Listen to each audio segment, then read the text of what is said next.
ini Bapa di sorga dan firman, ya. Oleh dia, oleh firman maka semuanya jadi. Itu juga merujuk kepada Yohanes 1 ayat 3, ya. Segala sesuatu dijadikan oleh dia. Itu yang bisa saya sampaikan, silakan Valen. Ya, oke, thank you untuk Bang Rudi yang sudah menyampaikan prolog. Nah, kita akan sambut tunggu. Pak Tono. Suara nggak ada katanya. Oke, sorry ya.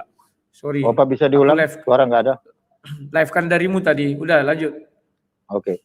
Oke, kita akan masuk ke dalam satu narasi yang akan disampaikan oleh Pak Tono. Di sini kita berdialog harus akademis, harus bisa melihat nanti kalau biar nggak rebutan, bisa berganti-gantian. Kita akan tunjukkan, kita berdialog yang akademis. Oke, kita akan dengarkan bagaimana prolog. Valen, suaraku udah kedengaran. Udah. Apa mau diulang lagi, Bang Rudi? Diulang. Tunggu dulu, agak ada kesalahan ini. Oke. Sebentar ya. Bentar ya. Oke.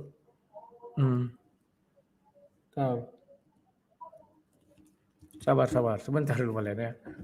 Oke, siap. Tadi kan aku labkan darimu, nggak kubuka apanya, mikrofonnya. Oh iya, nggak ada suara jadi ya. Nggak kubuka volumenya. Sabar ya semua penonton. Berapa menit aja kok. Oke, kuulang ya. Ya oke, lanjut dulu. Bang Rudi. Sudah oke katanya. Oke. Nah, kawan-kawan, kalau ditanya siapa pencipta langit dan bumi, saya sebagai orang Kristen tetap akan berpatokan kepada isi kitab suci. Di sana dikatakan di dalam Kejadian yang berperan dalam penciptaan langit dan bumi itu Bapa di sorga, Roh Bapa dan Firman. Ya, dan kemuanya itu adalah dalam keesaan Bapa di sorga. Nah, kemudian dengan apa Bapa di sorga menciptakan? Itulah seperti yang saya katakan. Pertama dengan Roh Bapa dan dengan Firman-Nya. Kenapa demikian? Karena di mana ada Firman, di situ ada Roh Bapa dan pasti ada Bapa yang berfirman. Maka ketika kita baca Kejadian 1, entah kenapa lagi nih berulah-ulah aja. Kalau kita lihat Kejadian 1 itu, Kejadian 1 ayat 3, di sana dikatakan berfirmanlah Allah, jadilah terang. Nah, jadilah terang itulah firman Bapa di sorga, maka terang itu jadi ya. Dan itu juga diperkuat dengan Ibrani. Kalau kalian baca Ibrani, di sana dikatakan Ibrani 1 ayat 2, oleh dia segala sesuatu dijadikan atau ciptakan. Oleh siapa? Kalau kita lihat di Kejadian 1 itu proses penciptakan dengan Kejadian 1. Itu oleh firman Tuhan, ya. Jadi kalau dibilang apakah Yesus yang menciptakan? Betul, Yesus menciptakan. Siapa yang mengeluarkan firman? Bapa di sorga. Dengan apa Bapa di sorga menciptakan? Dengan Yesus atau dengan firman. Dan itu juga diperkuat dengan Yohanes 1 ayat 3 ya. Segala sesuatu dijadikan oleh dia ya. Nah, apakah Bapa di sorga ada menciptakan sesuatu dengan tangannya? Ada. Siapa dia? Manusia. Kejadian 1 ayat 26. Baiklah kita menjadikan manusia serupa. Jadi sebelum diciptakan manusia ini tetap difirmankan dulu. Setelah itu di Kejadian 2 ayat 7 diciptakanlah dia dari debu tanah, dibentuk rupanya, ditiupkan napas hidup ya. Hanya Adam lah yang diciptakan dengan tangan Tuhan itu sendiri. Tetapi sebelum dicipta juga harus melalui firman. Oke, itu yang bisa saya sampaikan. Silakan. Ya, oke. Terima kasih prolog yang sudah disampaikan oleh Bang Rudi. Kita akan langsung ke Pak Tono ya. Pak Tono seorang apologet Islam. Kita akan dengarkan bagaimana narasi yang akan disampaikan sama Pak Tono terkait untuk mengkanter narasi yang dibuat oleh Bang Rudi Yones. Waktu dan tempat saya persilakan Pak Tono. Lanjut. Ya, selamat malam. Bismillah. Assalamualaikum warahmatullahi wabarakatuh. Untuk kawan-kawan semua. Kamu Wak Labu. Apa kabar nih Wak Labu? Henbance dia. Mana pula? You cakap macam tu, paham lah gaya-gaya you. Enggak lah, karena orang sama kan banyak orang sama. Masa harus sama ya, oke, ya tak payahlah. Sila Ci. Sila. Jadi apa? Saya belum nggak dengar jelas-jelas tadi. Jadi gini ya, oke, aku tangkap sedikit lah tadi ya. Apa yang kau ngomong tadi itu bahwa penciptaan ini kau ngatakan Bapak gitu kan. Iya, kalau kau ngatakan Bapak, betul lah di Bible tuh kan gitu kan. Nah, tapi keterlibatan Yesus ini gimana ya? Saya pun baca-baca Bible di sini, enggak ada gak terlibatan Bapak di situ, gitu kan?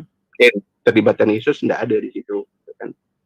ini kan dipaksakan doktrin gitu ya. Doktrin yang ku tahu lah ya. Doktrin teologi. Doktrin teologi ini menyeret, membawa bahwa Yesus harus disamakan dengan Bapa gitu kan.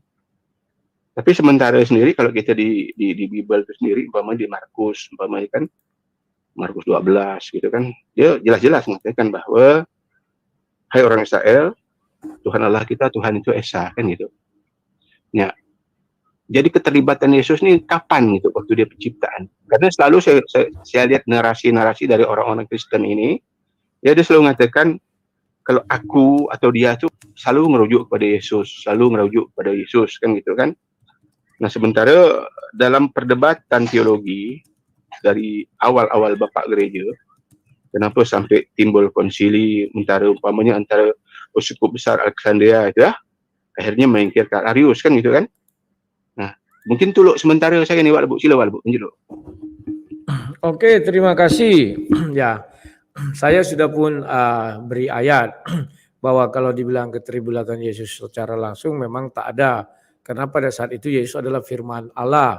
Yesus itu sendiri adalah firman yang menjadi manusia.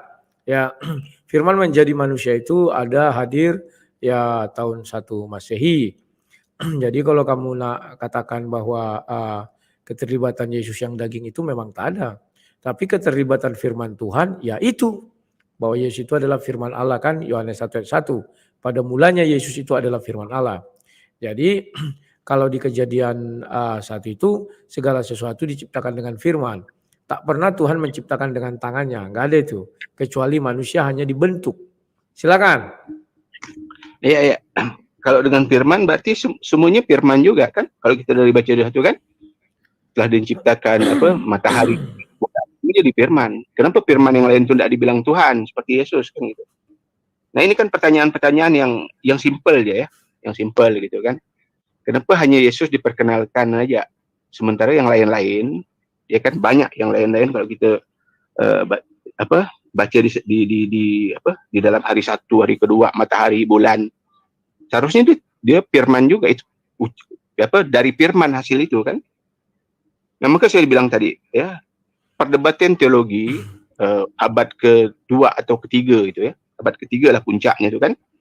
Nah menentukan kebingungan sendiri mereka waktu itu, memaksakan bahwa Yesus nih harus diterima, harus jadi Tuhan, ya kan, harus terlibat dalam hal penciptaan. Nah, nanti saya masuk lagi umpama satu, peran Roh Kudus waktu itu di mana? Waktu penciptaan itu, kan gitu. Pertanyaannya kan nanti timbul gitu, tuh Wak Lebu, gimana? Oke. Itu nih diskusi saja. Gitu. Ya. Terima kasih. Pertanyaan-pertanyaan. Ya, aku jawab ya. Tolong di share screen biar jelas ya. Ini enaknya bicara Bible ini. Palen, share screen Palen. Halo Palen, ya. Bahwa di dalam Kejadian 1 dijelaskan ada 3 yang bersekutu atau 3 kesatuan ya, dalam kesatuan yang menciptakan langit dan bumi. Yang pertama Allah atau Bapa di surga, yang kedua adalah Roh Allah, yang ketiga adalah firman. Ya. Si Tono mengatakan kalau firman itu maka semuanya menjadi Tuhan. Matahari juga Tuhan, bulan juga Tuhan, daratan juga Tuhan. Tolong bedakan berfirmanlah Allah, jadilah terang, maka terang itu jadi. Dengan firman menjadi manusia. Kalau berfirmanlah Allah, jadilah Yesus, maka Yesus itu jadi, ya betul. Bahwa semua yang diciptakan itu menjadi Tuhan. Tetapi ini kan tidak. Mana ada Tuhan berfirman, jadilah Yesus, maka Yesus pun jadi, enggak ada. Tetapi firman itu langsung menjadi manusia. Bedakan ya. Kalau yang kamu sebutkan tadi, berfirmanlah Tuhan, jadilah terang, maka terang itu jadi. Jadi ada sebuah kalimat, isi kalimat itu terwujud. Paham ya? Kalau Yesus kan tidak ada Bapa di surga berfirman. Berfirmanlah Allah, jadilah Yesus, maka Yesus menjadi. Enggak ada. Itu dibedakan ya. Kemudian kalau dibilang Tuhan Yesus sepertinya Tuhan yang dipaksakan, itu juga keliru. Kenapa saya katakan keliru? Karena Yesus yang di bumi pada awal-awalnya memang orang katakan itu manusia. Tidak ada yang mengatakan itu Tuhan. Sampai dia sendiri yang mengatakan aku dan Bapa adalah satu. Maka semua orang mengambil batu melempari dia karena sudah menyetarakan diri dengan Bapa di sorga. Ya, jadi kalau dikatakan misalnya, wah, bagaimana peran Roh Kudus? Nah, Kejadian 1 ayat 1 ini menjelaskan kepada kita, firman Tuhan tidak akan ada kalau tidak ada Roh Kudus.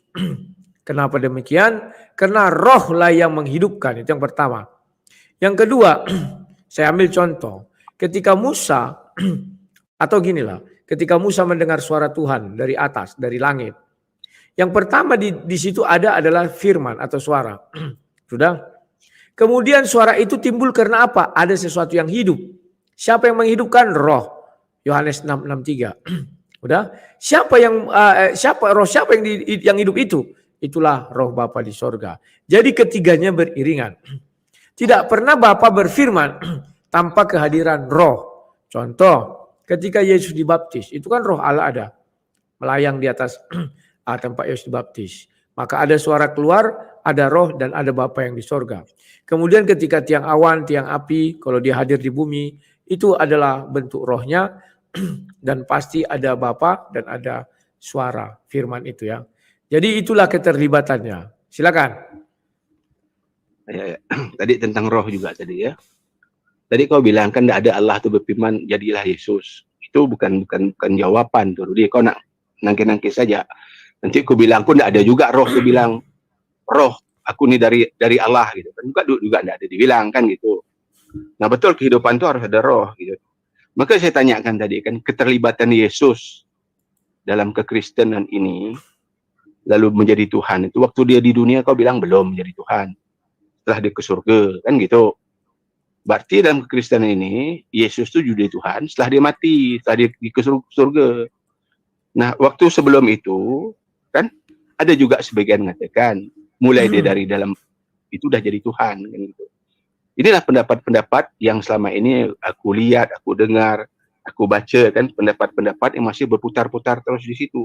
Maka fokus kita sini kan kita ngomongkan di mana sebenarnya Yesus nih Tuhan tuh dijadikan Tuhan itu sebenarnya kapan gitu. Kan gitu. Keterlibatan dia dalam hal penciptaan ini.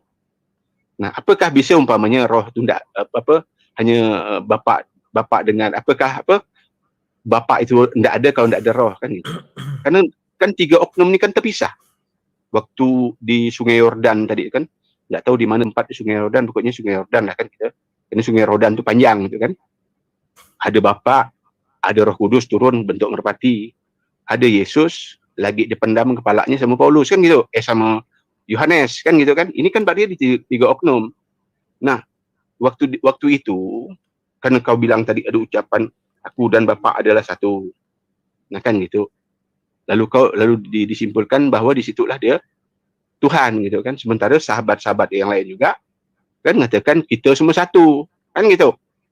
Nah ini fokus kita aja. Di mana sebenarnya Yesus ini jadi Tuhan itu di mana? Karena nanti aku akan jelaskan juga tentang teologi perdebatan teologi, doktrin teologi, di mana Yesus nanti akan dikukuhkan sebagai Tuhan itu. Oke. Oke, terima kasih. Kalau kamu mengatakan mana ucapan roh dari Allah, banyak ayatnya di dalam Bible, kau cari saja. Ya, di 1 Korintus 2 ayat 12, kalau kubacakannya, kita telah menerima roh dunia, tetapi roh yang berasal dari Allah. Jadi ada roh dari Allah dan ada roh dari dunia ini. Jadi jangan kau katakan begitu ya. Kemudian bahwa kau mengatakan Yesus itu diangkat jadi Tuhan. Yesus tidak pernah diangkat jadi Tuhan. Aku tadi mengatakan semenjak semula Yesus di dalam dunia ini, tapi tidak ada yang mengenal. Orang baru mulai mengenal ketika Yesus mengatakan, aku dan Bapa adalah satu. Wah, kurang ajar kau katanya. Kau sekalipun manusia menyetarakan diri dengan Bapa di sorga, Yohanes 10 ayat 33-34. Ya, bukan karena perbuatan baik kami melempari engkau. Nah, kita kembali saja kepada topik. Apakah Yesus menciptakan langit dan bumi? Ya, Yesus menciptakan langit dan bumi. Kenapa? Kita baca Kejadian, tidak ada segala sesuatu yang diciptakan Tuhan tanpa firman. Artinya Yohanes 1 ayat 3 benar. Segala sesuatu dijadikan oleh Dia. Dia itu siapa? Yesus Kristus. Yesus Kristus siapa? Firman Allah. Bapa di sorga tidak sekalipun menciptakan yang di bumi ini tanpa melalui firman. Memang manusia dibentuknya, tetapi sebelum dibentuk, Kejadian 1 ayat 26, berfirmanlah Allah, ya, baiklah kita menciptakan manusia, menjadikan manusia menurut rupa dan gambar kita. Karena itu tercipta menurut rupa dan gambar, maka hanya Bapa di sorga yang bisa membentuknya sendiri. Jadi dibentuk. Kalau yang lain dicipta, jadilah A, jadilah B, jadilah C. Tetapi karena serupa dan segambar, maka hanya Tuhan yang tahu rupanya, hanya Tuhan yang tahu gambarnya. Maka diciptakanlah manusia serupa dan segambarnya. Jadi kamu kalau mau membantah Yesus sebagai pencipta, carilah satu benda yang diciptakan Allah atau Bapa di sorga tanpa firman. Silakan, jangan melebar ya, ini penciptaan ya. Silakan. Halo. Ya lupa aku di mute. Aku tidak akan pernah ngelebar di sini. Jadi penciptaan tadi kan. Betul, semua yang dikatakan Allah itu firman. Maka firman itu jadi sesuatu. Ya kan? Sama juga waktu firman Yesus ini kan dia dikatakan dengan siapa? Dengan Maria itu di situ. Di Bible sini ngatakan kan bahwa dibilang dikasih nama anak kan. Berarti dari dia itu kan diciptakan dia juga, bukan dibentuk dia. Kan gitu. Jadi pertanyaannya kan simpel tadi. Kenapa bisa dilibatkan Yesus menjadi Tuhan? Karena kau selalu memaksakan bahwa dari awalnya dia dah ada. Benar kan dah ada. Abad ke-1 aja dia nujul, kata orang kalian kan, Bapa ini merubah dengan bentuknya sebagai manusia tadi kan gitu. Nah, hak penciptaan ini awal penciptaan pula terciptanya Yesus ini tadi lalu dilibatkan sebagai pencipta. Sementara pencipta awalnya kan belum ada. Ya kan? Lalu dipaksakan harus Yesus ni sebagai pencipta, enggak tahu juga sebagai Roh Kudus, entah di manakah, itu kan. Nah, konsep-konsep ini ya kan pun sampai hari ini di antara kalian sendiri itu pun belum kelar sebenarnya gitu kan. Siapa makanya tadi ada maka aku bilang tadi itu doktrin perdebatan doktrin Trinitas ini sendiri kan gitu. Nah, sebenarnya ini abad-abad pertama udah mulai ribut soal ini kan. Makanya banyak timbul umpamanya di Alexandria, aku ulangi lagi ya. Bagaimana Arius, bagaimana Anastasius kan. Banyak lagi ya. Orang-orang, tapi yang paling topnya antara dua orang itu, dua pendapat ini tadi. Ya kan? Nah, setelah konsili tadi, maka dimenangkanlah pendapat itu tadi, Alexandria tadi kan, Alexandrius itu tadi yang lebih kuat di situ kan gitu. Nah, Ton, maaf Ton, kau sudah melebar itu Ton. Tidak ada urusan kita ke situ, itu nanti topik lain. Oke. Kalau kau tidak mau gitu kan. Nah, aku minta ketegasan itu. Karena di Bible itu sendiri, ya, Yesus tidak pernah mengatakan seperti itu. Malah dia mengatakan, umpamanya di Markus 12:30, kasihlah Tuhan Allahmu dengan segenap hatimu, dan dengan segenap jiwa dan ragamu, akal budimu, dengan segenap kekuatanmu. Dibilang kan gitu. Nah, itu sendiri Yesus mengatakan gitu kan. Lalu kalau di situ sebagai Tuhan juga, haruskah dia berkata seperti itu kan? Masih banyak ya ayat di Markus juga kan. Tapi tentang hari itu, udahlah itu udah kan. Jadi untuk dikatakan dia sebagai itu untuk di Bible sendiri sangat lemah ya, sangat tidak ada sekali. Dalil kan harus mengikutkan dia sebagai Tuhan gitu. Oke, lanjut, Bu. Ya, si Tono, boleh nggak aku bertanya satu hal sama kau sebelum aku lanjut menjawab? Aku tidak minta dari Al-Quran, tidak minta dari kitab suci manapun. Andai kata Tuhan ingin hadir di bumi ini, katakanlah menjadi kondektur bis, apakah bisa? Itu aja dulu, silakan.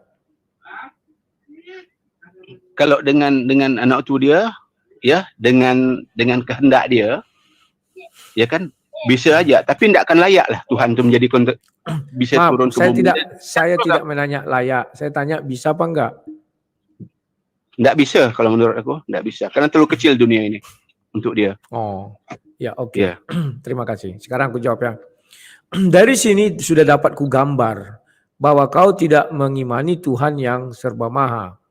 Bahwa kau tidak mengimani Tuhan yang punya kehendak.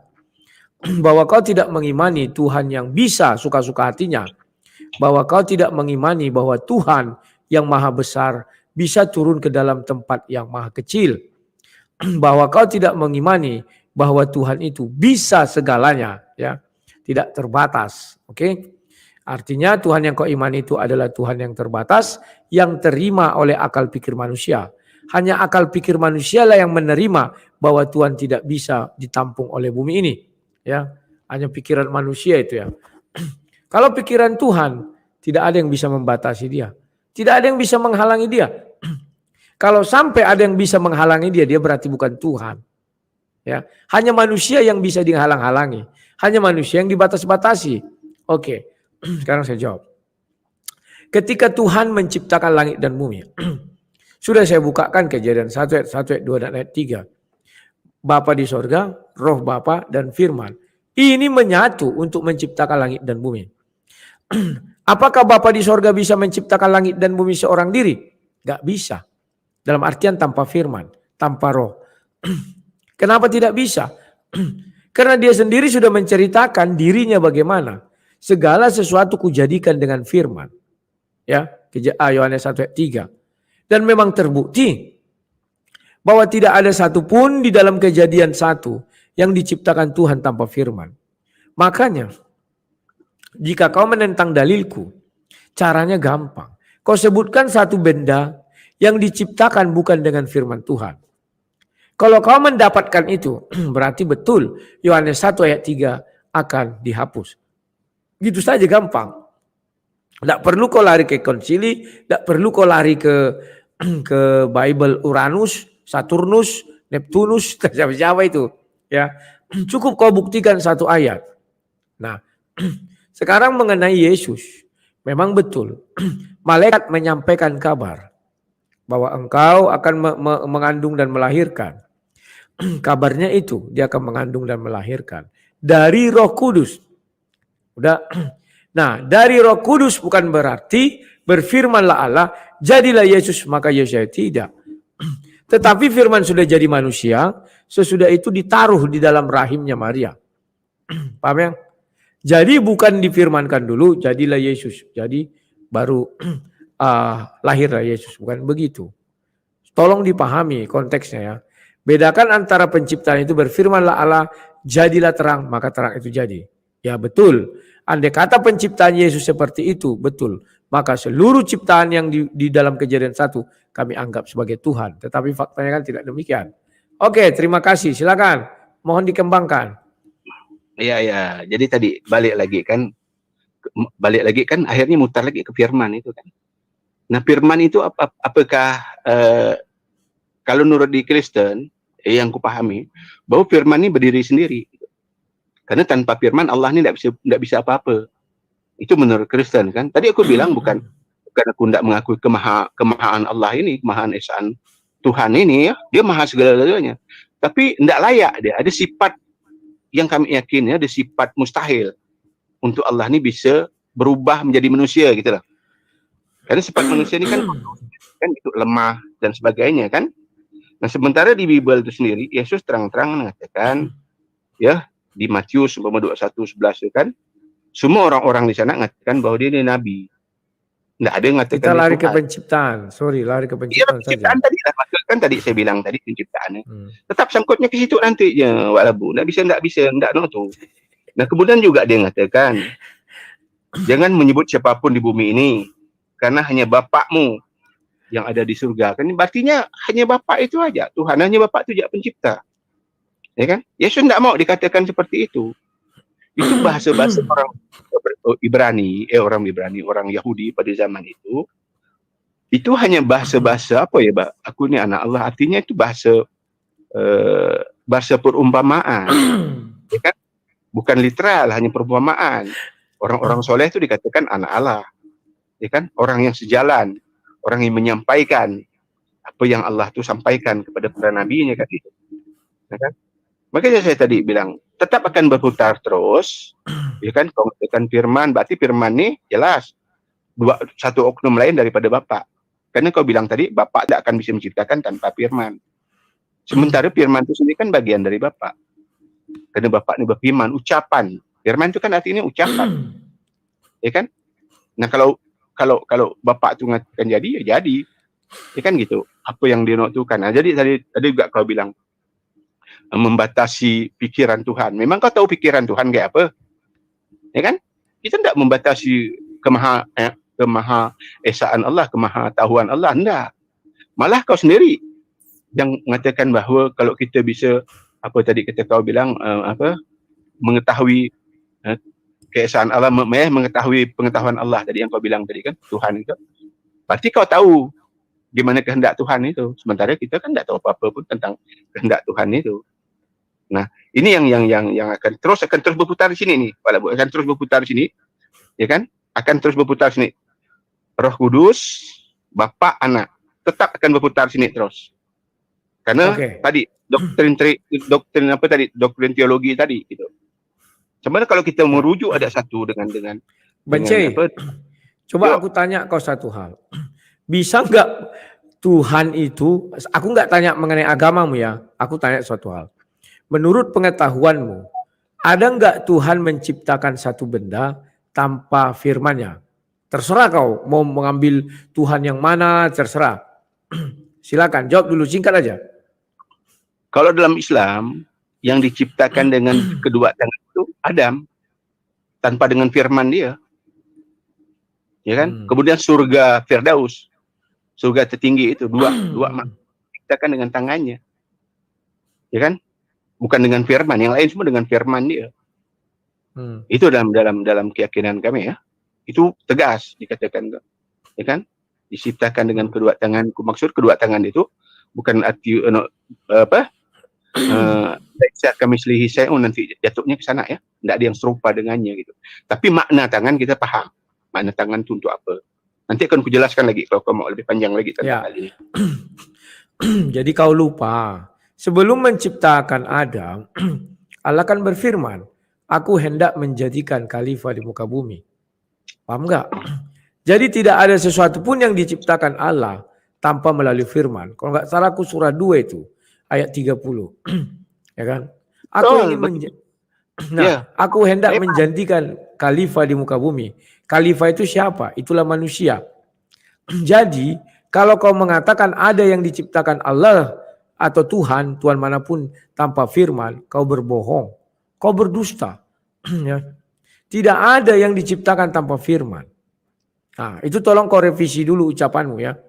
Iya, baru diciptakan firman dia. Tapi Adam diciptakan dengan kedua tanganku, dia bilang. Ya bukan dengan lo, Adam kau jadi, nah. Tapi yang lain semua dia kun fayakun yang lain, ya kan? Dari tanah liat. Kau gitu. juga berbohong. Kau buka ayat yang mengatakan seumpama penciptaan Nabi Isa sama dengan penciptaan Adam. Diucapkan kun jadi maka jadilah. Artinya penciptaan Adam pun di dalam Al-Quran itu harus dengan kalimat kun fayakun jadi maka jadilah. Kau juga berbohong. Itu untuk rohnya, Rudi, untuk rohnya. Untuk rohnya. Coba cari ayatnya untuk rohnya. Aku ingin tahu. Kasih aku. Perumpamaan prinsip ini kita lalu geser ke sana. Kita tadi ngeleserkan kan fokus kita kan Yesus ini tadi. Oh. Yesus ini sebagai Tuhan. Nanti kita lanjut ke gampang itu.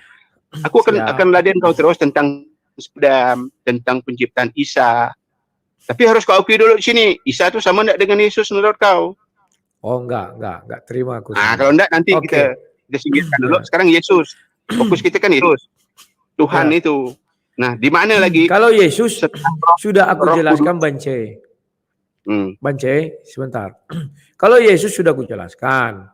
Ibrani 1 ayat 2 mengatakan, oleh Dia segala sesuatu diciptakan.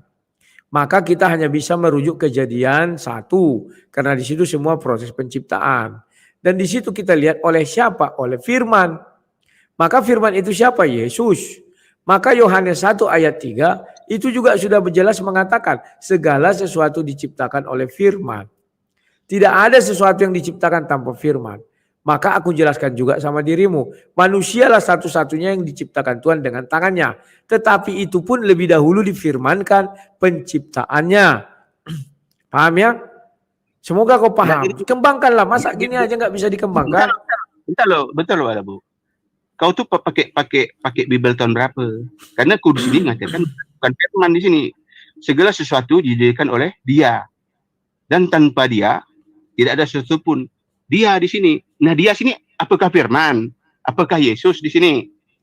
Ya. Yang aku pakai yang ini Bible aku nih. Siap. Nah, Ibrani itu jelas menjelaskan Dia itu adalah Yesus. Gak ada Dia yang lain disebutkan di sana. Nah, kalau kau mengerti kalimat matematika namanya substitusi, ya.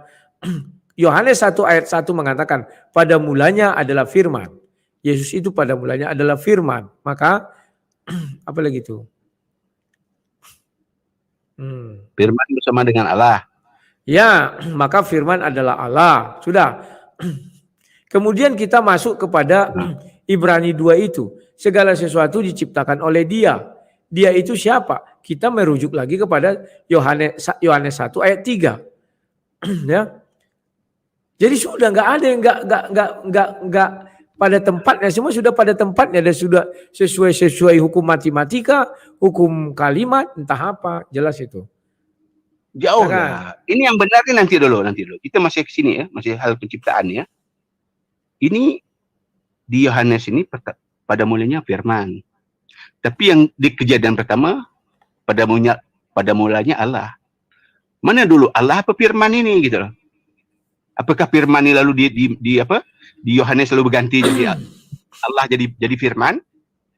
Gitu. Ya, antara dua ini dua ini. Nanti Roh Kudus nanti. Kan di kejadian 1 itu kan mengatakan pada mulanya Allah menciptakan bla bla bla bla. Nah, tiba-tiba di sini di Yohanes 1 ini pada mulanya firman. Nah, ini gimana ini gitu loh. Untuk apakah sama Allah dengan firman? Siapa yang dulu? Kalaupun sama, siapa yang duluan? Gitu loh. Siap. Oke. Sebelum aku menjawab, aku bertanya lagi satu hal sama kau. Tidak usah jawab dari agama. Ya. Sekarang menurutmu, mana lebih dahulu firman atau Allah? Kamu tanya sama aku kan? Sekarang aku tanya kau. Menurutmu, firman Allah itu ciptaan atau makhluk lah kita bilang. Atau tidak? Silakan. Firman itu bagian dari Allah itu sendiri. Kalamullah itu firman namanya. Kan gitu. Itu perspektif yang kau tanyakan dengan aku gitu kan. Nah, yang kau tanyakan ke Kristen ini, yang kau imani ini, siapa yang dulu firman apa bab Allah gitu loh. Oke, karena kan terima ini kasih. kontradiksi yang luar biasa nih. Jawab. Kita loh. Ini kan berarti kontradiksi yang luar biasa nih. Di di PL sana, yang kitab orang Yahudi itu kan dikatakan pada mulanya Allah. Nah, tapi di Yohanes 1 ini lalu firman, pada mulanya firman. Oke, lanjutlah. Oke, terima kasih. Kau sudah mengatakan firman itu bagian dari Allah. Sudah? Artinya kau mengakui firman itu di dalam Allah. Artinya kau mengakui firman itu adalah Allah. Kalau kau bilang itu adalah makhluk, tidak mungkin makhluk di dalam Allah. Berarti rendah kalilah Allah itu, makhluk di dalam Allah. Ya kan? Kemudian, kalau kau tanya mana yang lebih dahulu datang, sudah kau ketahui bahwa itu bagian dari Allah. Bagian dari Allah, seluruh yang ada di dalam diri Allah, datangnya berbarengan dengan Allah. Bukan itu. Apalagi yang itu udah aku pahami. Itu udah aku pahami itu. Sekarang kalau sudah kau paham apalagi? Kontradiksi dua ini. Ya, oke. Itu ketika pertama Allah. Pertama Allah. Di sini kemudian firman. Nah, dalam sudah sebentar. Firman itu ya, kalamullah, ucapan dia gitu. Itu firman, Allah berfirman, berarti Allah mengatakan sesuatu gitu. Itu bahasa kita yang kita pahami. Gitu. Nah, tapi di sini ini, ya kan? Pada mulanya firman, lalu firman itu berubah jadi Allah. Ya kan? Kemudian Allah itu bersama firman jadi Allah lagi kan gitu. Nah, sementara di PL sana pada mulanya Allah gitu loh. Nah, ini kan satu hal yang penjelasannya gimana ya? Penjelasan yang elegan, yang nyaman lah gitu. Biar kita enggak bisa tegang lah sesama kita kan. Lanjut sudah. Aku tadi sudah menjelaskan apa jawabanmu. Kau bilang firman bagian dari Allah. Bagian dari Allah itu tidak mungkin datangnya belakangan. Pahami dulu itu. Sudah? Jadi mana lebih dahulu Allah atau firman? Ya sama-sama. Maka di Kejadian 1 dikatakan, pada mulanya Allah menciptakan langit dan bumi. Jadi ini mau memulai sebuah cerita, ini loh pada mulanya Allah menciptakan langit dan bumi. Nah, Yohanes 1 ayat 1, sebentar ya, kok jadi lupa aku. Yohanes 1 ayat 1. Pada mulanya adalah firman. Oh ya, pada mulanya adalah firman. Firman bersama-sama dengan Allah. Ini maksudnya firman ini siapa? Yesus. Atau mengatakan gini, pada mulanya Yesus, gitulah gampang, bahasa Indonesia yang gampang. Adalah firman. Bukan mengatakan firman yang lebih dahulu ada. Enggak. Kalau yang pertama, pada mulanya Allah menciptakan langit dan bumi. Jadi mula-mula Allah menciptakan langit dan bumi, inilah dia ceritanya. Dimulailah dari Kejadian 2. Nah, Yohanes 1 pada mulanya adalah firman. Bahwa itu merujuk kepada Yesus itu pada mulanya adalah firman. Firman itu bersama-sama dengan Bapa. Kau juga sudah mengakui bahwa firman itu adalah bagian dari Allah itu sendiri. Sesuatu yang bagian dari Allah tidak pernah datang belakangan. Contoh, tangan saya tidak pernah datang belakangan. Karena dia bagian dariku. Ketika aku lahir, tanganku sudah ada. Kupingku sudah ada, mataku sudah ada, telingaku sudah ada. Jadi kalau ditanya, mana lebih dahuluan tangan atau kepalaku yang ada di bumi? Kalau ku jawab kepala, ya maksudnya terlahir ya. Kalau keluar dari rahim ibuku ya kepala biasanya. Kalau yang normal, kalau sumsang atau Samsung, mungkin kaki, mungkin apa ya. Maksudnya secara utuh manusia lahir. Tidak pernah aku lahir, brojol, terus tanganku tiba-tiba keluar lagi dari rahim ibuku. Tidak punya tangan aku lahir, keluar tangannya. Nggak ada itu. Oke, itu yang bisa aku jawab. Silakan. Oke, tidak apa-apa. Aku ikutilah kau ya. Tidak apa-apa. Jadi antara dua ini belum itu juga ya. Hanya penjelasan kau seperti itu sudah kau terimanya. Kita balik lagi sekarang ke Roh Kudus ya. Ini firman, pertama Allah, kedua firman. Udahlah kau bilang itu kan, aku nak mau panjang lebar. Karena akan pusing pala kau seorang. Jadi sekarang kita, di mana Roh Kudus di sini? Pada mulanya firman di Yohanes 1 tadi, ya kan? Kemudian firman itu bersama-sama dengan Allah. Ia pada mulanya bersama dengan Allah. Segala sesuatu dijadikan oleh Dia, tanpa Dia dan sebagainya kan? Nah, Roh Kudus di mana sini? Apakah Roh Kudus sama dengan firman? Ya, aku jelaskan. Kamu sudah tahu bahwa Allah itu adalah roh. Ya sudah, firman bersama-sama dengan Allah. Firman bersama-sama dengan roh. Kan selesai. Apa susahnya menjelaskan itu? Silakan. Enggak, ini roh tadi ini. Kan kau bilang tadi, firman itu roh juga kah? Termasuk roh juga firman itu? Roh firman itu juga bukan roh. Makanya aku ingatkan kepada kau. Aku jelaskan dulu sekali ya. Sekarang kalau firman itu bukan roh, berarti firman itu mati. Tidak bisa apa-apa. Sebentar. Firman itu tidak akan pernah mati kalau firman Tuhan. Ucapan manusia yang mati. Karena ucapan manusia hari ini putus hari ini. Kalau ucapan Tuhan kekal selama-lamanya ya. Jadi ku jawab dulu sama kau ya. Bahwa sudah ku jelaskan. Pada mulanya adalah firman. Firman bersama-sama dengan Allah. Allah ini siapa? Allah adalah roh. Paham ya? Berarti firman bersama-sama dengan roh. Atau Allah yang roh itu. Pahami kan? Jadi ada Allah, ada roh dan ada firman. Paham ya? Silakan. Oke. Ada Allah, ada roh, ada firman. Siap. Kalau kita hitung 3 nih, ada Allah, ada roh, ada firman. Kan gitu. Ya. Nah, Yesus nih di mana nanti di sini nih? Yang katanya juga pencipta ini. Kemana Yesus di sini? Nambah lagi satu. Apakah Yesus termasuk firman? Kalau apakah Yesus termasuk Roh Kudus? Kan gitu. Kalau termasuk berarti mungkin nanti ada orang berdoa, ya Yesus Roh Kudus, ya Yesus firman gitu. Nah, itu nanti gimana lagi nanti? Ini kita tetap fokus dulu sementara ini tentang penciptaan. Yesus ini pencipta dan sebagainya. Karena di sini belum ada terlibatnya Yesus. Cuman hanya dia harus Yesus, kan gitu. Sementara di Yohanes 1 ini yang punya aku ini, ya kan? Segala sesuatu dijadikan oleh dia, oleh firman tadi gitu. Oleh dia. Enggak tahu dia ini siapa gitu. Oke, lanjut lagi. Oke, aku jelaskan ya. Mana Yesus di situ? Makanya aku sudah jelaskan sama kau. Yesus itu adalah firman yang menjadi daging. Ketika Tuhan menciptakan langit dan bumi, apakah sudah ada firman jadi daging? Belum. Kan sudah kujelaskan. Maka Yohanes 1 ada ayat 1 mengatakan, Yesus itu pada mulanya adalah firman. Jadi kalau ditanya, mana Yesus? Ya belum ada Yesus yang daging. Lantas kok dibilang pencipta? Karena firman dia. Pada mulanya Yesus itu sebelum jadi manusia adalah firman. Tolong dipahami. Silakan.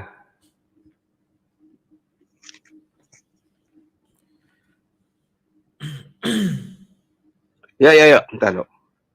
Aku suka mute tadi ini kan. Oh, jadi belum. Jadi sebelum itu berarti Yesus sebelum Tuhan kan? Karena dia belum daging gitu ya. Jadi nunggu Yesus jadi daging gitu. Gimana ini? Oke. Karena Saya tidak pernah mengatakan sebelum itu Yesus belum jadi Tuhan. Belum ada malah, Yesus belum ada. Yesus jadi itu ada sebentar. Tapi Tuhan dah ada. Tapi Tuhan dah ada waktu sebelum ada Yesus. Gitu.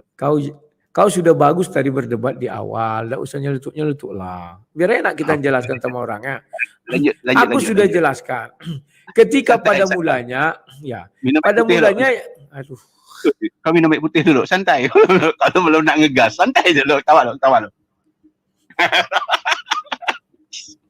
Oke, susah diskusi sama keledai ini. Kalian harus tenang lah, nggak usah ribut kali selo. Kan aku jawab semua. Ya. Aku tawa, berarti aku tenang. Kalau nak ngegas, lanjut. Kalau ketawa bisa jadi hatimu gelisah. Cuma untuk menutupi kegelisahanmu, kau ketawa. Oke, aku jelaskan ya. Yesus itu ada setelah firman menjadi daging. Baru ada Yesus.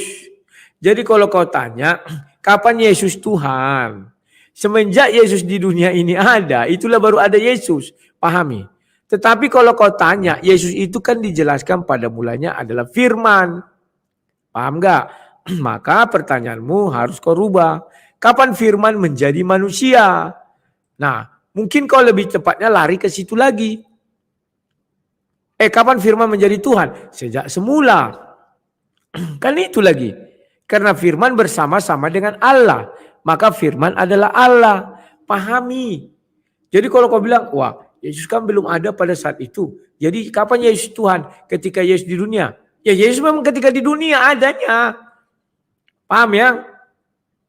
Jadi pertama-tama kali pada mulanya Allah menciptakan langit dan bumi. Udah, bumi masih belum berbentuk, kosong, gelap gulita. Terus kau bilang situ bukan berfirman. Yesus berkata, Yesus berfirmanlah Allah, Yesuslah Allah. Kan begitu jadinya. Firman sama dengan Yesus. Maka ganti aja kata-kata firman itu. Paham ya? Teori substitusi matematika. A sama dengan B. Oke, aku paham-pahamkan lah. Walaupun tidak paham, aku paham-pahamkan lah dengan kau ini kan. Biar relax kita kan. Siap. Yang penting dirimu udah ada perubahan. Ya, jadi gini Pak Labu ya. Berarti sebelum Yesus menjadi daging, ada enggak orang-orang sebelum dia ini, sebelum abad ke-1 lah. Benar sih enggak abad ke-1 lah. Abad ke-3 gitu kan. Ada enggak orang-orang sebelum ini yang tahu bahwa ini akan ada Tuhan nanti gitu kan, yang jadi manusia gitu umpamanya kan gitu. Umpamanya ada di mana nabi siapa dari bangsa Yahudi ini, karena kan Yesus ini kan bangsa Yahudi, orang Yahudi kan gitu.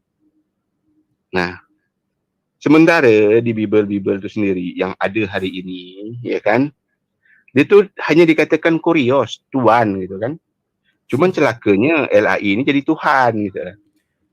Ya kan, jadi Tuhan. Terbitan lain juga Tuhan gitu kan. Nah, ini persoalannya juga di situ kan. Pertanyaan saya simpel aja. Adakah nabi-nabi Yahudi ini sebelum Tuhan nih jadi daging, Bapak nih menjelma menjadi daging tadi kata kau tuh, yang mengetahui ini gitu umpama. Terserahlah nubuat itu nubuat ini silalah. Sila lanjut Pak Lebu. Ya adalah ya. Nubuatan itu sudah ada sejak zaman dahulu. Bahkan ketika Tuhan berfirman kepada Musa, apa dibilangnya? Akulah adalah aku mengutus aku kepadamu. Kan ada juga itu ya. Ketika Tuhan berfirman kepada Musa. Jadi Tuhan itu bisa mengutus dirinya kemanapun. Ya. Dan ketika Yesus datang ke bumi, ya itu memang sudah dinubuatkan jauh-jauh hari. Nah, jadi itu nanti bahasan lain. Kita bicara sekarang siapa pencipta langit dan bumi. Kalau tidak ada lagi pertanyaanmu, kita putuskan dulu kasus penciptaan langit dan bumi. Silakan. Belum selesai penciptaan langit bumi. Aku sepakat Bapak, ya kan, berfirman. Tapi melibatkan Yesus di sini, aku belum sepakat gitu. Kenapa di Bible sendiri Yesus itu mengatakan bahwa dia tidak tahu apa-apa. Malah dia berteriak, Eli, Eli, lama sabachthani, kan gitu. Okeylah itu kau bilang itu daging, gitu bilang kan, itu daging, maka kan, itu manusianya, kan gitu. Itu okey, itu keyakinan you lah kan. Tapi kita kan harus mempertegas keterlibatan dia di sini berdasarkan dalil-dalil Bible itu sendiri, gitu. Kan gitu. Di mana dia nih dikatakan itu? Karena dia itu selalu diharuskan dengan Yesus. Kenapa enggak dengan Melkisedek? Umpamanya Melkisedek itu tanpa berawal, tanpa berakhir, kan gitu. Ini satu yang apa ya? Yang akan membuat kita akan berpikir ulang gitu, berpikir ke depan lagi kan. Nah, sementara Melkisedek ini luar biasa, enggak ada awal, enggak ada akhirnya kan gitu. Nah, apakah dia boleh disandingkan dengan Bapa sebagai pencipta juga kan gitu? Nah, ini belum ketemu. Ya, kalau firman tadi Allah mengatakan berfirman, okey, aku ambil lah walaupun ada kontradiksi tadi pertamanya Bapa, Yohanes tiba-tiba pertamanya firman kan gitu. Itu okey. Itu belum lagi yang tadi dah kau jelas tentang Roh Kudus tadi. Oke, ku jawab. Tidak. Tolong di share screen. Palen, tolong di share screen. Ya. Kenapa ayat Yohanes itu merujuk kepada Yesus, bukan kepada yang lain atau Melkisedek? Ini sudah saya share screen-nya. Ayat 31 dikatakan begini. Dan aku sendiri pun mula-mula tidak mengenal dia. Tetapi untuk itulah aku datang dan membaptis dengan air. Jadi siapa yang dibaptis Yohanes? Apakah Melkisedek? Kan tidak. Kalau diluncurkan ini terus dan ketika Yesus dibaptis, apa yang terjadi? Aku melihat roh turun dari langit. Paham ya? Jadi ini pas Yesus di dalam air. Jadi jelaslah yang dibicarakan Yohanes ini, Yohanes 1 ini adalah mengenai Yesus. Kemudian kau bicara Melkisedek. Kenapa Melkisedek tidak dituankan? Dia tidak berapa, tidak beribu. Oke, itu kan Ibrani 7. Kita buka ya. Ini. Sebab Melkisedek adalah Raja Salem dan imam Allah yang maha tinggi yang pergi menyongsong Abraham ketika Abraham kembali dari mengalahkan raja-raja dan memberkati dia. Perhatikan di sini. Kalimat yang kau ambil itu ayat 3, ya kan? Ya. Tetapi kau tidak membaca ayat 2. Kata kuncinya adalah 1/10. Oke? Jadi ini bicara tentang persepuluhan. Nah, persepuluhan itu bagaimana? Ayat 5. Mereka dari anak-anak jauh persepuluhan nanti persepuluhan tuh. Persepuluhan tuh makanya biar sebentar. Enggak ada perumpamaan. Persepuluhan tuh final. Kalau enggak bayar 10 sebentar. Lanjut. Biar ku jelaskan sama kau mengenai Melkisedek. Kan kau bertanya, kenapa bukan Melkisedek yang jadi Tuhan? Biar ku jelaskan. Karena Melkisedek kan tidak beranak, kau bilang. Tidak beranak, tidak diperanakkan. Maksudku tidak berawal dan tidak berakhir ya. Coba. Itu maksudnya di sini. Jangan kau kira Melkisedek ini tidak beranak dan tidak diperanakkan ya. Karena kalau kau baca ini, ia tidak berbapa, berarti kan tidak diperanakkan. Tidak beribu, tidak bersilsilah, artinya tidak beranak dan tidak diperanakkan. Kan itu lagi nih. Ia tidak berapa, tidak beribu, artinya kan tidak ada yang memperanakkan dia. Tidak bersilsilah, artinya dia tidak beranak. Tidak beranak dan tidak diperanakkan. Bukan begitu. Ya, maksudnya ia tidak berbapa, artinya tidak ada garis bapa dari Lewi. Tidak beribu, tidak ada garis dari Lewi. Tidak bersilsilah, tidak ada silsilahnya dari Lewi. Harinya tidak berawal ketika dia lahir, bapak ibunya, nenek moyangnya juga tidak ada dari Lewi. Dan hidupnya tidak berkesudahan. Sampai dia mati sampai sekarang pun tidak ada dia keturunan Lewi. Dan karena dijadikan sama dengan anak Allah. Ingat ya? Nah jadi kalau kau bilang Melkisedek, kenapa kami tidak menuhankan Melkisedek? Karena Melkisedek ini adalah Raja Salem dan dia dikatakan di sini tidak beribu dan tidak berbapa, bukan berarti dia seperti tidak beranak dan tidak diperanakkan. Bukan. Nanti kau bilang pula, wah ternyata Tuhan itu adalah Melkisedek karena dia tidak beranak dan tidak diperanakkan. Bukan itu. Silakan. Ya, ya. Tadi balik lagi ke Roh Kudus. Roh Kudus ini bisa dilihatkah? Roh Kudus ini. Katanya roh. Roh itu tidak bisa dilihat. Tapi tiba-tiba waktu pembaptisan tuh ada Roh Kudus. Tapi ngapa kayak burung merpati gitu. Seharusnya itu burung elang kan. Burung elang tuh kalau turun nyambar cepat shoot. Kan gitu. Ya ini satu pertanyaan lagi di Walabu. Sebelum kita lagi ke Yesus tadi. Ini belum selesai nih Yesus pencipta nih. Karena ya di Yohanes 1 juga masih ngatakan di nomor 18 kan. Di sini ngatakan tidak seorang pun pernah melihat Allah. Tetapi anaknya yang tunggal lah. Anak tunggal Allah yang di pangkuan Bapa, dialah yang mengatakannya, dibilangkan gitu. Jadi tidak ada yang pernah melihat Allah tadi. Kalau Allah berbentuk manusia berubah jadi manusia jadi Yesus tadi, pasti kita melihat Tuhan. Seperti itu. Balik lagi ke tadi itu, ke atas lagi nih, mutar lagi ke sana tetap nih, ya kan? Penciptaan Adam tadi itu serupa dengan kita. Jadi serupa dengan Allah semua kan gitu. Fisiknya kalau menurut sini lah yang aku baca ni fisiknya serupa gitu kan. Berarti Allah ni banyak rupa-rupa macam kayak aku ni ganteng, mancung kayak kau tu beda lagi kan gitu. Jadi pertanyaannya Roh Kudus tadi ni, aku tanyakan Roh Kudus lagi ni. Katanya roh ini tidak bisa dilihat. Tiba-tiba ada roh. Ya kan? Tapi Bapak tetap tidak bisa dilihat, tinggal suaranya aja. Ya kan? Sementara di lain mengatakan suara Bapak pun tidak pernah didengar, kata Yesus itu sendiri. Kata Yesus yang dibilang Tuhan juga. Berarti Tuhan ni kontradiksi lah dia ngomong ini kalau gitu. Yesus ni. Okey, lanjut. Ya. Yang mengkontradiksi itu adalah isi kepalamu. Karena kau tidak sanggup memahami atau menampung informasi tersebut. Ya. Kenapa aku katakan demikian? Karena jelas-jelas di dalam ayat ini dikatakan Matius 3:16 ya. Sesudah dibaptis, Yesus segera keluar dari air dan pada waktu itu juga langit terbuka dan ia melihat roh Allah. Roh tidak bisa dilihat, ya betul memang tidak bisa dilihat. Maka yang melihat ini siapa? Ia itu siapa? Yesus. Yesus bisa melihat roh, bisa. Roh Allah dia lihat dan ketika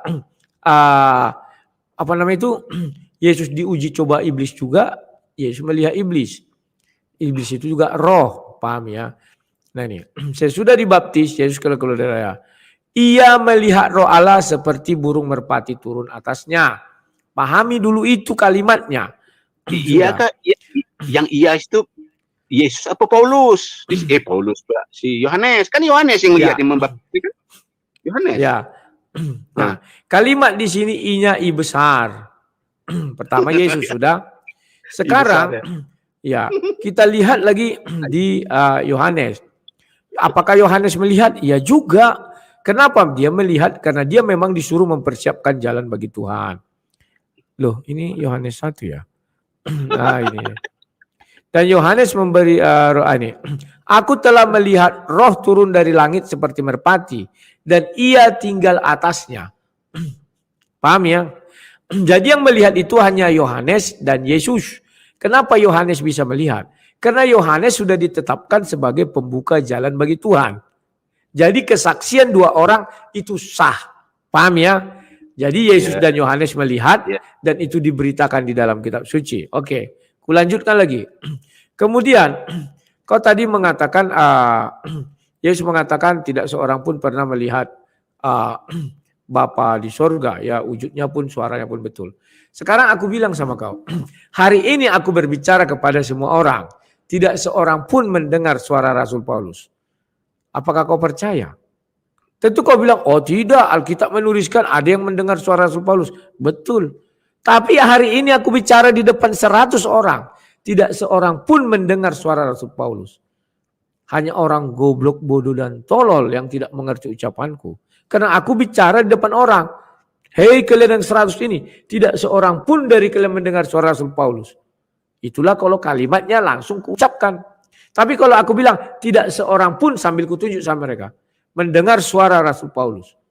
Wah tidak, Rasul Paulus berbicara kok, ini bicara, bukan begitu. Oke silakan, ada lagi yang mau kau tanyakan? Kalau enggak kita tutup aja ini diskusi karena nggak mampu lagi kau mengembangkan pertanyaanmu. Atau aku yang bertanya kepadamu, sanggup nggak kau? Enggak, aku banyak Oh ya udah, pertanyaan-pertanyaan ini. Jawab siap, bolak-balik, terima kasih. bolak-balik gitu aja. Ya Kata kau kau yang tadi, nggak pandai mengembangkan pertanyaanmu sehingga Ini. jawabannya bolak-balik. kenapa lagi si Yohanes itu harus mempersiapkan jalan untuk Tuhan, sementara Tuhan itu udah turun sendiri. Cukup Tuhan tuh bilang nih jalan. Yesus nggak bilang ini jalan. Nggak ada yang bisa ke Bapa itu kecuali melalui jalan. Dia itu jalan. Yesus ini turun dan nunjukkan jalan. Ikuti cara aku nih, dia bilang. Kalau kau mau sampai ke Bapa. Kan begitu. Ini kan pertanyaan tambah baru lagi pertanyaan. Makin pusing di kepala kau. Hah? Oke, aku jawab. Yesus turun ke dunia. Entar loh. Udah turun ke dunia nih. Kenapa pula dia menyiapkan Yohanes gitu? Kemudian hanya Yohanes yang bisa dengar, yang melihat. Sementara orang di kiri kanan tuh ratusan orang. Kok enggak lihat gitu loh. Ini kan satu pertanyaan lain lagi gitu. Jadi, belum sepakat kita ya. Di mana Yesus ini dikatakan sebagai pencipta. Karena menurut dalil-dalil Bible yang ada tempat aku jelaskan biar jangan banyak kali kau bertanya. Terlibat dalam penciptaan langit dan bumi ini. Aku jelaskan. Kenapa Yohanes mempersiapkan jalan bagi kedatangan Tuhan? Semua nabi itu mempersiapkan jalan bagi kedatangan Tuhan. Karena Tuhan tidak bisa datang tanpa melalui pemberitahuan lebih dahulu ya kepada orang-orang. Maha besar kau tidak bisa harus ngeri jalan kemana maha besar yang kau sebutkan tadi? Sebentar. Mana? Sebentar dulu. Lanjut. Ya, lanjut. Keledai, tunggu dulu keledai. Santailah keledai, kau kan ku jawab semua. Posisi kau bertanya terus keledai. Jadi aku jawab, sabarlah kau. Biar ku uraikan. Karena aku cerdas bukan domba berontak keledai gitu kan. Gak apa-apa, memang kau keledai. Siap keledai, tunggu keledai ya. Sabarlah. Slow lah keledai. Aku slow. Kayak orang kampung-kampung berdiskusi. Aku nggak pernah panik. Kau. Jadi aku nggak bisa konsentrasi menjawab pertanyaanmu. Sudah keledai, aku jawab ya. Oke. Ini jawabanku terakhir Palen. Setelah itu diskusi ditutup saja karena panik nyerang pribadi. Masih tetap dia bicara. Kayak mana kau menjawab? Ya. Lanjut. Tadinya kau sudah bagus berdiskusi, Bance. Dan kau sudah mengurangi mulutmu yang dua itu. Tetapi di akhir-akhir mulai muncul ya. Makanya aku bilang, kita mau mengedukasi orang. Ya, aduh, kawanku telepon. Sebentar ya, aku angkat dulu.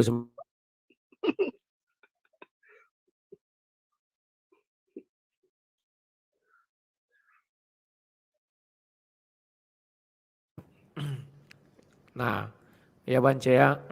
Jadi kau pertontonkan malu kita sama orang Bance. Kalau kita sudah sepakat diskusi ya diskusi selolah santai.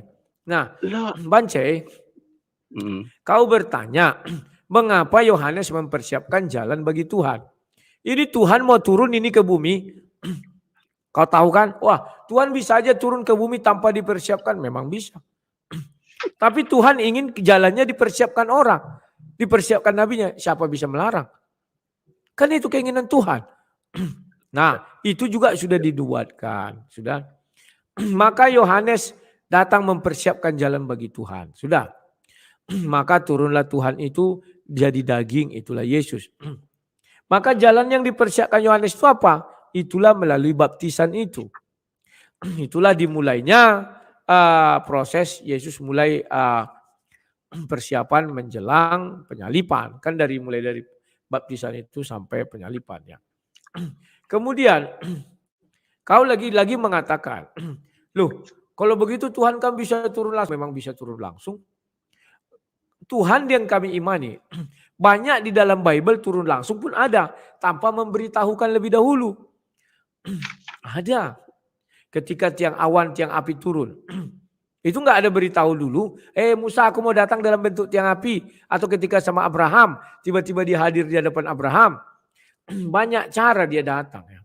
Kemudian kau mengatakan, loh kalau roh Allah berarti nggak bisa dilihat dong. Kok bisa begini, begono, kok hanya 2 orang yang melihat? Ya, yang melihat itu memang 2 orang. Tidak semua orang melihat. Kenapa? Karena yang bisa melihat roh itu hanya orang-orang pilihan. Nanti kau bilang, wah kalau gitu Nabi Muhammad bisa ke Sidratul Muntaha. Harusnya semua Nabi bisa ke sana dong. Kan itu sama pertanyaanmu. Tetapi faktanya kan tidak, hanya Nabi Muhammad yang bisa ke sana. Tidak semua dipilih. Itu Bancai, biar kau paham ya. Jadi Bancai, kalau kau katakan sesuai judul kita, apakah Yesus menciptakan langit dan bumi? Aku jawab ya. Tetapi kita lihat Yesus ini dulunya bernama Firman. Setelah dia menjadi daging, barulah nama Yesus. Kalau kau tanya Yesus yang daging itu mencipta, aku dari awal jawab tidak. Karena Yesus yang daging itu ada ketika abad ke-1 atau tahun ke-1. Tapi kalau kau tanya apakah Yesus? Yesus ini kan bisa dikatakan firman Allah. Ya, firman yang menciptakan segala sesuatunya. Maka di Ibrani 1 ayat 2 dikatakan oleh dia. Dia itu siapa? Yesus, segala sesuatu diciptakan. Oke, terima kasih Pak Len. Inilah mungkin yang bisa aku jelaskan, nanti buat judul baru aja. Mungkin biar lebih luas. Apakah Yesus Tuhan? Itu baru Bance. Oke. Ya. Jadi sebelum gitu sebelum aja, kau Bance, tutup, ya. Silakan, Oke. silakan. Sebelum kau tutup tuh, aku pun untuk agak sikitkan. Jadi karena Yesus, Firman itu dah jadi Yesus, jadi tidak ada lagi Firman sekarang nih, hanya Yesus saja kan gitu. Jadi yang lebih hebat lagi sekarang ini si Yohanes. Yohanes memberi jalan dengan membaptis Yesus. Nah, waktu dibaptis nih, udahlah bukan Tuhan lah dia itu. Waktu dibaptis itu Yesus tuh daging, ya kan gitu. Tapi daging apa lah ya nanti lagi lah kan. Nah, tapi itulah Yorud ya. Ini keyakinan kau terangkan kepada aku seperti itu. Tetap akan ada pertanyaan-pertanyaan lain. Bukan aku sendiri nanti yang nanya kan. Berarti pada kesimpulan yang aku ambil sini, Yesus belum masuk sebagai pencipta di sini karena jalan hanya dibuka oleh Yohanes. Kemudian juga Firman udah tidak ada lagi sekarang karena Firman udah jadi Yesus. Ingat ya hoten-hoten ya. Kalian nanti berdoa jangan Firman lagi. Karena Firman udah jadi Yesus. Gitu. Nggak tahu Bapak nanti jadi Yesus apa enggak. Atau Roh Kudus pun apakah dah enggak ada lagi. Itu aja ya penutupan dari aku. Oke Wak Labu ya, santai Wak Labu. Siap. Penutup dari aku bahwa Firman sudah menjadi manusia. Bukan berarti Tuhan itu langsung bisu. Tidak. Manusia saja, aku tadi sambil bicara si Bancai, bisa juga bicara sama kawanku. Ketika aku bicara sama si Bancai, apakah suaraku sudah habis? Tidak. Ya. Makanya aku bilang pikiran-pikiran mereka ini nggak akan mampu menampung itu. Ya, kan masih Firman, habis. Habis sore kau putus. Santai. Ada memotong kau Bancai, slow lah Bancai. Kita ini mau mengedukasi. Bukan lomba-lombaan cepat bicara, bukan lomba-lombaan besar suara ya. Jadi kalau saat ini dikatakan apakah Firman sudah jadi daging? Firman yang sudah menjadi daging itu sudah kembali kepada yang punya firman. Sudah naik ke sorga dan sudah Yesaya 53 ayat 11, firman yang kuutus tidak akan pernah kembali dengan sia-sia dan dia sudah kembali. Artinya ada kalimat kembali. Ya. Jadi Bancai, apakah Tuhan mencipta langit dan bumi, Yesus mencipta langit dan bumi, Yesus yang daging? Kalau kau tanya Yesus yang daging, tidak aku jawab. Daging. Tetapi kalau dikatakan apakah Yesus? Ya. Karena firman adalah Yesus, maka firmanlah yang menciptakan langit dan bumi. Bedakan ya. Nah, sekarang Bancai sebagai penutup, terima kasih ya. Kau sudah ada perubahan kulihat tiap hari ke hari. Kalau dulu ketika kita sering muncul kau langsung emosi, aku pun jadi terpancing emosi. Tapi kali ini kulihat kamu tenang, santai, tidak sembrono ya. Terima kasih. Mudah-mudahan di hari-hari ke depan kau bersedia ditanyai Al-Quran dan kau menjawab dengan lugas dan tenang. Oke Pak Len, ditutup saja. Sekian dan terima kasih Pak Len. Nanti lah Pak Lebu. Kau masih ada utang aku. Kita tentang itu kemarin tuh, tentang solusi apa untuk rumah tangga yang diberikan Yesus ini. Kan masih utang kau sama aku itu kan. Belum selesai nanti kita urus lagi ya. Ya. Oke, terima kasih Bancai. Silakan Pak Len, ditutup. Ya. Oke, terima kasih buat Bang Rudi dan juga Pak Bance sudah hadir di room StreamYard saya dan sudah berdialog dengan cukup bagus. Tidak ada hujat-menghujat. Mungkin kedepannya akan seperti ini biar bisa dinikmati diskusi santai seperti ini. Oke, akhir kata dari saya ucapkan banyak terima kasih kepada para netizennya Bang Rudi juga dan juga Bang Rudi dan juga netizen-netizen saya. Akhir kata dari saya ucapkan salam satu Tuhan. Terima kasih. Siap.